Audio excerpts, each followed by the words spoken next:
এটি তথ্যটি কোথা থেকে পেয়েছি? হচ্ছে আয়কর নির্দেশিকা 2023 যে রয়েছে।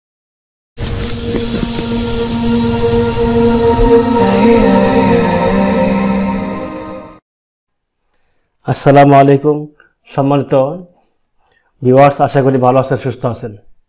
আজকে আমি একটা নতুন ভিডিও নিয়ে এসেছি। আজকের ভিডিওতে থাকছে যে আয়মুক্ত করমুক্ত আয় সীমা কত এবং যাদেরকে আয়কর দাখিল করতে হবে। সম্মানিত ভিউয়ার্স, একটি কথা বলে রাখি যে আমার ফ্রিল্যান্সার সিরাজুল চ্যানেলটির নাম পরিবর্তন করা হয়েছে। নাম পরিবর্তন করে আইটি সিরাজুল দেওয়া হয়েছে। এজন্য যারা আমার চ্যানেলে যারা সাবস্ক্রাইবার রয়েছেন, দর্শক রয়েছেন, তারা যদি আইটি সিরাজুল লিখে সার্চ করেন তাহলে আমার চ্যানেলটি পেয়ে যাবেন।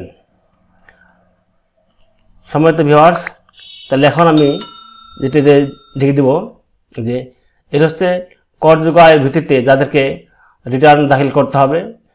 এটি তথ্যটি কোথা থেকে পেয়েছি? হচ্ছে আয়কর নির্দেশিকা 2023 যে রয়েছে। আয়কর নির্দেশিকা 2023 অর্থাৎ গত বছর যে সর্বশেষ যে আপডেটটি হয়েছে, এই আয়কর নির্দেশিকার ভিত্তিতে আমার এই টিউটোরিয়াল তৈরি করা।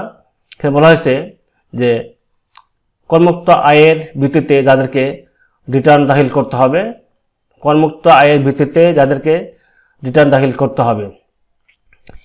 এক নম্বরে কোনো স্বাভাবিক ব্যক্তি করদাতার আয় যদি বছরে 3,50,000 টাকার বেশি হয় তাকে কিন্তু আয়কর দাখিল করতে হবে। 2, মহিলা এবং 65 বছর বা তদূর্ধ্ব বয়সের করদাতার আয় যদি বছরে 4 লক্ষ টাকার বেশি হয়।